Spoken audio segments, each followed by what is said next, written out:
Maligayang pagbabalik mga kasolid, Wakaw Benchamek, sinisisi si Manny Pacquiao kung bakit na-postpone ang kanilang bakbakan na Pacman, natakot nga ba?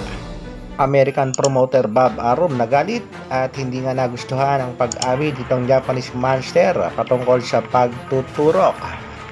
Para sa ating unang balita mga kasolid, ang homecoming fight ng ating kababayang si Yumir Marshall kontra nga dito sa Thailand boxer. Marami na nga mga boxing fans ang nakabang sa laban nitong si Yumir Marshall, pero bago nga yan, panoorin muna natin ang isa sa mga undercard, ang bakbakan sa pagitan nitong si Enano kontra nga dito kay Cabrilos. Nice left there by Enano. Follows it up with two more punches. Panoorin muna natin ito mga kasolid while waiting sa laban ni Yumir Marshall. Napakaganda rin ng bakbakang ito mga kasolid.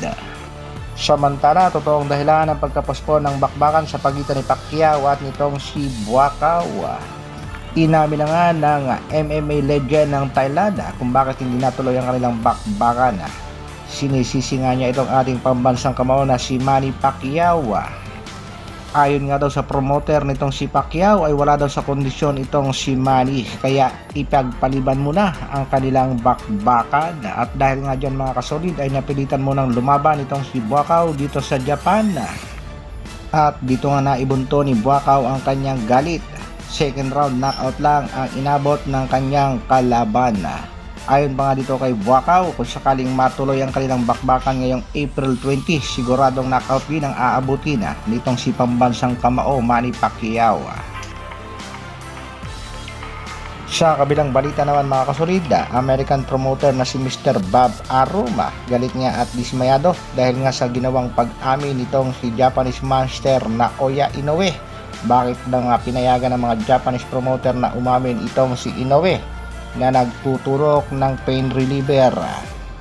Nagturok nga daw itong Japanese monster ng anesthesia, anti-pain reliever yan, bawal.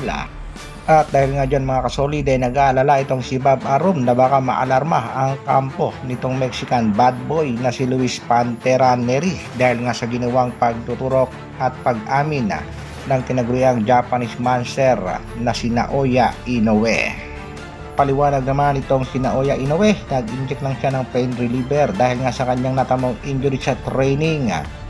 Pero hindi pa rin nagustuhan ng American promoter ang paliwanag mga kasolid. Ginawa nga niyang example itong si pambansang kamao Manny Pacquiao na nag-request magpa-inject ng anti-pain reliever during sa laban nito kay Floyd Mayweather Jr. pero hindi nga daw pinayagan.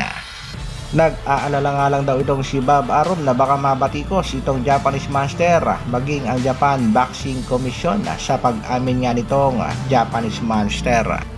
Kayo mga kasolid, pabor ba kayo sa ginawa nitong si Naoya Inoue na mag-inject ng anesthesia before ang laban? Pangpakalma, pangpamanhida, bawal nga naman yan.